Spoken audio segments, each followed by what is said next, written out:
गजब है इस देश का सिस्टम, गजब इस देश के अधिकारी। दिल्ली के मालवीय नगर में बीते 3 जून को हुए अग्निकांड में 21 लोगों की मौत हो गई थी। इतनी बड़ी त्रासदी के बाद उम्मीद थी कि सवाल उन कमियों पर उठेंगे जिन्होंने इस हादसे को इतना भयावह बनाया। सवाल इस बात पर उठेंगे कि सुरक्षा व्यवस्था कैसी थी।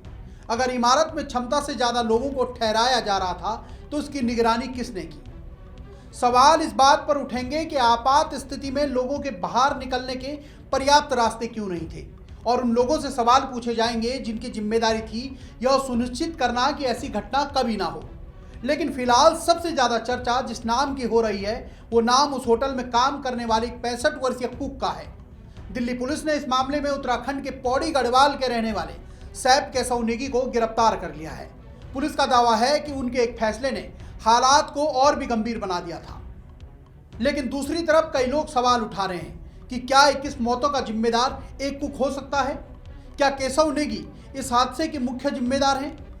पुलिस का क्या कहना है और केशव नेगी ने पूछताछ में क्या बताया, आइए समझते हैं पूरा मामला क्या है।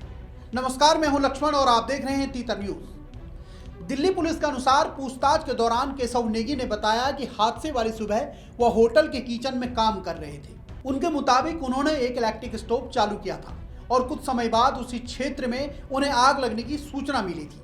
केशव नेगी ने पुलिस को यह भी बताया कि उन्हें ऐसा लगा मानो इलेक्ट्रिक स्टोव में कोई विस्फोट या गंभीर तकनीकी खराबी हुई हो।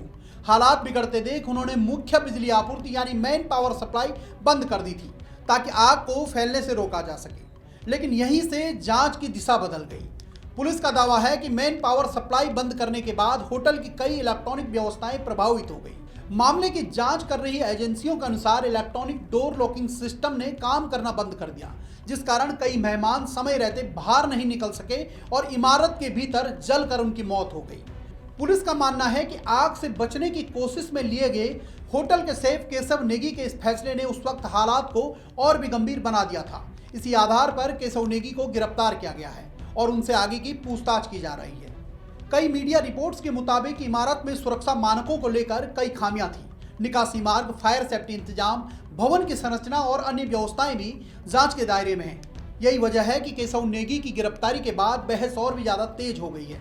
सोशल मीडिया पर कई लोग सवाल उठा रहे हैं कि 21 लोगों की मौत जैसे बड़े हादसे की जिम्मेदारी सिर्फ एक सैफ के ऊपर कैसे डाली जा सकती है। क्या एक कर्मचारी का फैसला इस त्रासदी का मुख्य कारण था या इसके पीछे सुरक्षा व्यवस्था, प्रबंधन और सिस्टम की विफलताएं भी जिम्मेदार हैं। केशव नेगी की गिरफ्तारी के बाद उत्तराखंड में भी केशव नेगी के समर्थन में आवाज उठने लगी है। कई लोग दावा कर रहे हैं कि उन्होंने जान बचाने की नीयत से बिजली बंद की थी और उन्हें इस मामले में बलि का बकरा बनाया जा रहा है। वहीं पुलिस का कहना है कि जांच अभी जारी है और सभी तथ्यों को ध्यान में रखकर कार्रवाई की जा रही है। हालांकि उत्तराखंड के मुख्यमंत्री पुष्कर सिंह धामी ने भी दिल्ली की मुख्यमंत्री रेखा गुप्ता से केशव नेगी की गिरफ्तारी पर निष्पक्ष जांच करने को लेकर वार्ता की है। फिलहाल सच अदालत और जांच एजेंसियों के सामने धीरे धीरे खुल रहा है। अब इस पूरे मामले की सच्चाई क्या है, केशव नेगी की भूमिका कितनी बड़ी है और जिम्मेदारी आखिर किसकी बनती है, इसका जवाब जांच पूरी होने के बाद ही सामने आएगा। आगे की जानकारी के लिए बने रहिए तीतर न्यूज के साथ। नमस्कार।